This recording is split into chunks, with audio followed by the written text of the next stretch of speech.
Hey everyone, this is a video about my perspectives on Doctrine and Covenants 89, the Word of Wisdom, in particular talking about meat consumption and what do the scriptures say about that. Now, to give you some context here, I, for the first 20, 30, actually 35 plus years of my life, hardcore carnivore, loved meat, passionate about, if there's barbecue, I'm there. I mean, food in general has always been my thing, but was always eager to chow down on some meat. And when I served my mission in Paraguay, at one point, we made it to, we were on the border of Brazil, and we went to Churrascaria, where they come around and they have meat on a skewer, and it's, the Tucanos and Rodizio's restaurant style, but, the legit, original version of it down in South America. And I thought I'd died and gone to terrestrial heaven or something, because it was just the greatest thing I'd ever experienced. I didn't even know that was a thing. They bring, hot, sizzling meat right to your plate and cut a chunk off and put it there for you. And there's all these different kinds, and they just keep coming. And it was just amazing. And so for many years, I wanted my last meal on earth to be either a Rodizio's or a Tucano's kind of experience, because I love meat.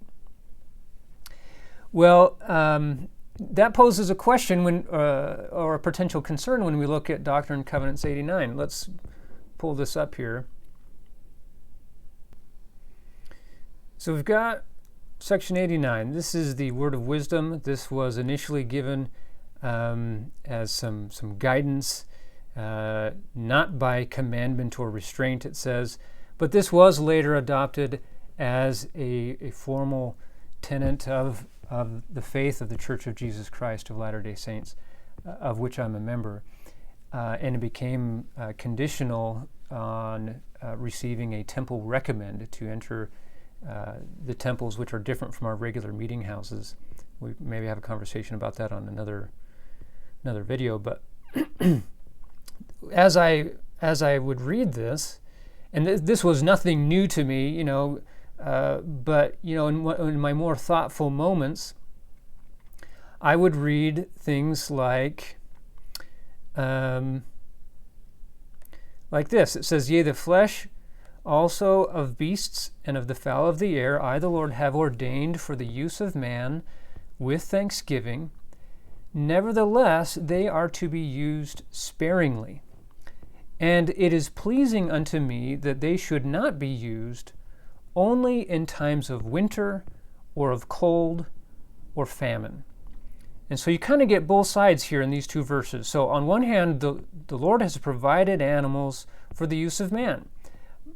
But we should use them sparingly with thanksgiving, and it's pleasing that we wouldn't use them at all unless we had to, in terms of famine or winter, especially in the context of these early saints, where you don't stroll into the local mercantile establishment and get imported mangoes and watermelons from the other side of the globe. Like, what you had is what you got. And so, of course, eating meat in the wintertime was a pretty standard thing. And so my reaction to this, as I matured, because initially I was like, well, it is what it is. And you just don't really take the time to think about it. Or if you do at all, you say, well, it says we can eat it, so I'm going to eat it.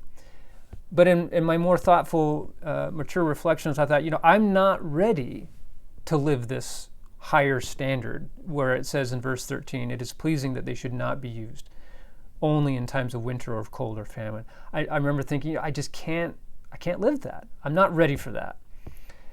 And I kind of adopted that mindset or that position for a very long time. And I would eat meat whenever I felt like it. And in our culture, it's kind of standard fare. Almost every meal you've got meat. So if you're having more than cereal for breakfast, you probably have some sausage links or some bacon, or for lunch you got your lunch meat. Maybe you have some chopped up chicken in your salad, and of course dinner, you've got the whole gamut of potential meat products that could be part of your meal. And so I just ate meat whatever I wanted to, and I like it, and life was good. Although side note, it wasn't good because I have a long history of depression, and at times it's gotten pretty problematic. And I'll circle back to that point here later on. But so life wasn't hunky dory in the health sense of the word, but in terms of where I thought I was at in terms of living a commandment or an invitation from the Lord, I didn't lose any sleep over it. So fast forward several years, multiple years. I'm a practicing neuropsychologist. I do a lot of dementia evaluations. I do a lot of post-stroke and post-brain injury evaluations. We have the whole gamut of things that we're working with. And I just kept coming across research, and I kept talking to people who were very knowledgeable in their field of expertise that talked about the role of diet on your stroke risk and on your dementia risk and on your recovery. And there's even some interesting things like, depending on the diet that you eat, that could influence your rate of recovery after a concussion. And so I had two polls on me. One was like, man, that the science is kind of compelling. And of course, science not funded by the cattleman's industry or whatever it is. But some good solid data that says there's something about the role of diet. And it's not exclusively meat. There's a lot of things there, and that's a whole nother conversation in terms of all the things that play a role.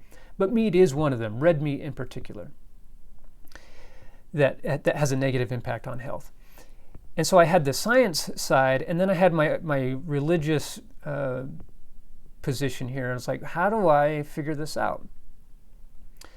And maybe I should pay more attention to this. And so that set the ball rolling for me to make some changes. And with the help of my wife, thankfully, we've been able to make some of those changes. But that's not really the point of this video. The point of this video is to discuss some of these scriptural things. Now, it's very common, and I myself have made this argument, but I hear this all the time. People that I know and things I've heard about elsewhere from people that I don't know, talking about this verse over here in Doctrine and Covenants.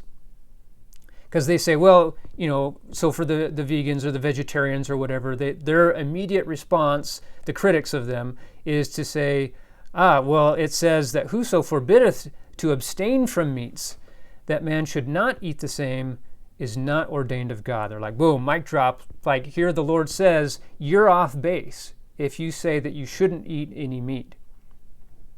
Well, context is everything, and the range of scriptural things that we read, that gives us the full truth. Now, what they don't read, or what they don't cite, are the following verses. For behold, the beasts of the field, the fowls of the air, that which cometh to the earth, is ordained for the use of man, for food and for raiment, that ye might have in abundance. But it is not given that one man should possess that which is above another, wherefore the world lieth in sin. And woe be unto man that sheddeth blood, or that wasteth flesh, and hath no need. So in the same cluster of verses, 18 verses 21, that helps contextualize what the Lord is saying here. And that fits with what we read in D&C 89. It's there for us to use. It is okay. It is not morally wrong to eat meat. However, it could be and would be morally wrong if we are wasting the lives of God's creations for our own personal pleasure because we can and we want to. Now, where that line is, of course, is pretty subjective, and I'm not going to make a position on that. But it does speak to this idea that we can eat meat. But the question is, should we, under what circumstances, and how often? Now, the clincher for me personally is if you had to raise your own chickens and raise your own beef and raise your own pigs and slaughter them yourselves, would you be eating the amount of meat that you normally consume? I think that's an important, albeit potentially gruesome way of looking at it, but that's the reality of it. Someone somewhere is raising and killing these animals. So that should put it in a little bit better perspective. So we would be more judicious, both in terms of the quantity and with the casualness that we eat meat. My dad was a big animal lover.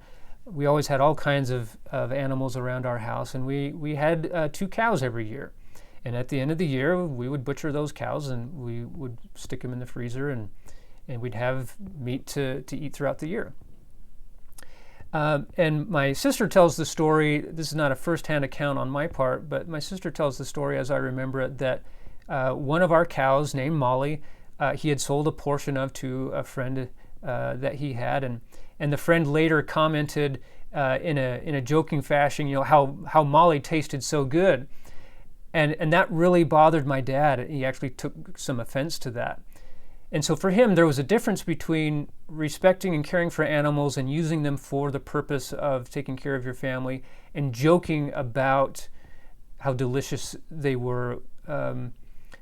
Because to them, they had a name and he cared about them. And it wasn't a frivolous thing that he used them in that way. So let's look at some other examples of what the scriptures say about the role of meat consumption. This is the Joseph Smith translation of Genesis 9, or a portion of it. It says, "The blood of all flesh, which I have given you for meat, shall be shed upon the ground. The blood you shall not eat, and surely blood shall not be shed only for meat, to save your lives. And the blood of every beast will I require at your hands." And then he goes on to talk about shedding man's blood, which of course is problematic. So that another important addition to this, coming from the Joseph Smith translation, which as Latter-day Saints we should be especially attuned to. So we should not shed blood unless we need it to save our lives, times of famine, like we read in Doctrine and Covenants 89. And by the way, those that hang their hats on this verse of not forbidding to abstain, that because that's not ordained of God if we abstain completely, or that we forbid it, which has a moral injunction to it. This is not the scripture that we cite when we're talking about temple worthiness. It's Doctrine and Covenants 89 that we cite. And then, of course, we already talked about verse 21 and keeping that in context. So we have 3 key points that talk about it's not morally wrong to eat meat when you need to, but we need to be careful about how we view or how much we eat and under what circumstances. Let's see. Here's another one. This is in D&C 59. Talking about how the Lord has made all kinds of things for us, and the earth is full of wonderful things for the benefit and the use of man, to please the eye and to gladden the heart, for food and for raiment, for taste and for smell. So it's kind of like, God is God and he loves us and he's given us all kinds of wonderful things. And in verse 20, "It pleaseth God that he hath given all these things unto man, for unto this end were they made to be used." Which is the above things, like to liven, to make the living experience better. But the last line, "with judgment, not to excess, neither by extortion." And so that gets into, how would we consume as much as we do if we had to put in more work for it, or if it would cost us a little bit more emotionally to get there. And when you look at some of, and I know some of it, is hand-picked, but when you look at some of the stuff about how many animals are raised, about how many products are produced, both in terms of the cost to animals or even non-animal products, and some of the extortion of laborers and natural resources to get those products, you start to wonder, like, I think we might be into the excess and the extortion realms. Now, I'm not a purist. I'm not a, hippie is the only word that comes to mind, in terms of everything has to be 100% sustainable and every little thing is going to ruin the environment. And, I'm not hardcore. I'm just drawing attention to what the scriptures say and inviting some reflection as I've tried to be thoughtful myself about what role can I play to be more in harmony with God's invitations to take good care of the earth, take good care of my body, and help others do the same. All right. Now, this next section of the video, I wanted to talk about some of the examples where I believe there is a story. It's pretty clear to me, but the story is talking about a lack of meat consumption. The most famous one is Shadrach, Meshach, and Abednego. It doesn't say those names specifically. Well, here it does. So it's those folks. They're going to Babylon, and they say, we're not going to eat the king's meat, and let's try something else, and look at our countenances, and you'll be able to tell the difference. Now, for some brief context here, in the scriptures, meat does not necessarily mean carne or meat from an animal. It could be just a generic term for food. Okay, so that is one thing to keep in mind here. And so we don't know for sure if it was meat that was the pure thing here, or the main objection here, because the translation of the word says delicacies. Let's see if I can find that spot here. I don't know where it went, but one of the footnotes I read that part of the way that could be translated is that it was the king's delicacies. And so either way, we've got a specific reference to wine and the repeated use of the word meat, which doesn't guarantee that it was meat, but based on what we read here at verse 12, the footnote to pulse, he says, let them give us pulse to eat, which says made of seeds, grains, let me zoom this out, etc. So to me, that sounds like we're not going the meat route. We're going the more plant-based route. And so they of course follow that. You know the story, and their countenances were better than those that were eating the king's standard fare. And the interesting thing here is that they, in all matters of wisdom and understanding, he found them 10 times better than those that were already in his realm. And that is, of course, a familiar language from D&C 89. They shall find wisdom and great treasures of knowledge, even hidden treasures. So that's one example. Another one is in Genesis 27. This is Jacob as he's getting older. Actually, this is Isaac, sorry. Isaac was getting older, and he feels like he's getting ready to die. And he calls Esau to him, and he says, verse 4, make me savory meat such as I love, and bring it to me that I may die, that my soul may bless thee before I die. Verse 7, bring me venison, make me savory meat. Same idea. And so I've always liked that story excerpt because, like I said, I love meat myself. And so it was, something that I could identify with. But it also suggests, kind of reading between the lines, that this was not a regular thing. It makes a big deal out of this in a sense, because I suspect this did not happen on a regular basis. And so that's a subtle plug for not eating meat, but that it's okay to eat meat, right? There's nothing morally wrong with that because he did it with great thanksgiving and it was a good experience. Here's another one that I find interesting. Alma and Amulek. Alma runs across Amulek. He says, "Hey, I've been fasting. Can you take me into your house?" And Amulek does so. And it says that he brought forth bread and meat and set before Alma. And it came to pass that Alma ate bread and was filled. And he blessed Amulek and gave thanks unto God. I find it interesting that the scripture in verse 21 says he brought forth bread and meat, but that Alma apparently only ate bread. Again, you can take that for what it's worth, but I find that distinction noteworthy at least.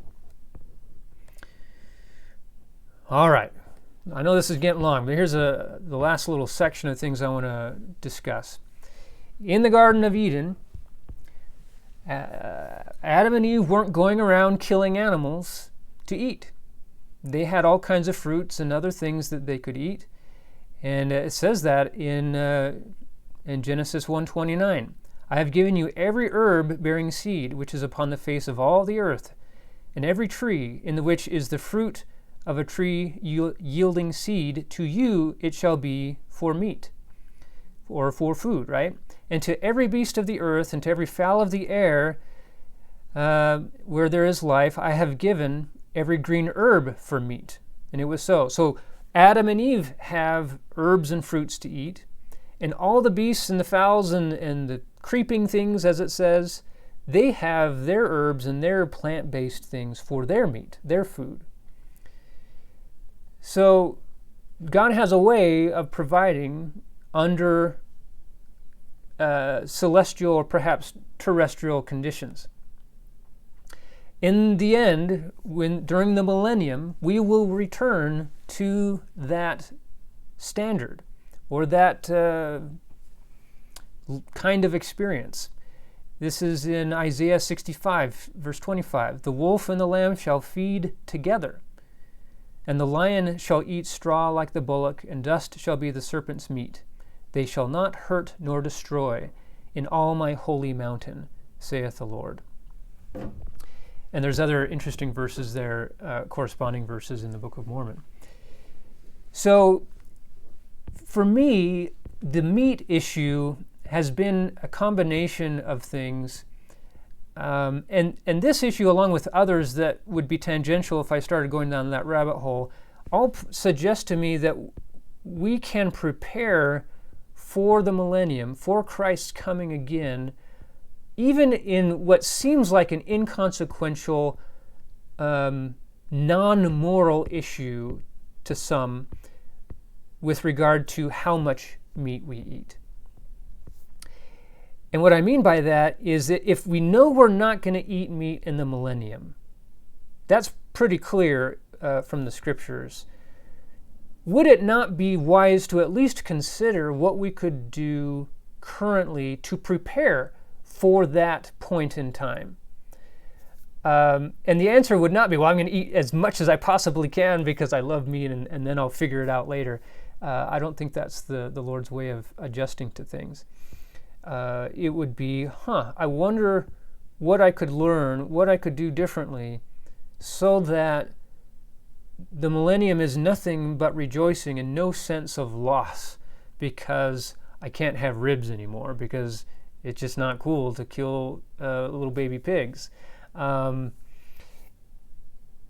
I've always daydreamed that, my suspicion is that in heaven or in the millennium, who knows, that there would be like a meat tree, that you would pluck this fruit off and the texture would be just like meat and it'd be juicy and be just right. And it'd even be warm, there's no scriptural foundation for that. But that's one of the things that I thought would be kind of cool. So we can prepare for a millennial standard of living in a lot of ways. How we treat other people, how we respect our differences, how we live our lives, how we care for ourselves. And one of them is, how we prepare our food and where we get our food from, more accurately stated. And I do believe that is a way in which we can more fully live the word of wisdom. In a couple of conferences ago, President Nelson provided some revised or edited Temple Recommend interview questions. And one of the things that changed was, instead of saying, do you keep the word of wisdom, it's now, do you understand and obey the word of wisdom? I could make a whole nother long video about different aspects of the word of wisdom, but I know for me that caught my attention. It's like, do I really understand it, or do I just kind of check the boxes and say, well, I don't do these 2 or 3 things, so I'm good? I think it's so much more than that, and I think that wording change is intended to invite us to be more careful there. So to conclude, I am not anti-meat. I still eat meat. I still really like meat. But I know for me, my mental health has been better as I have considerably reduced how much meat I eat.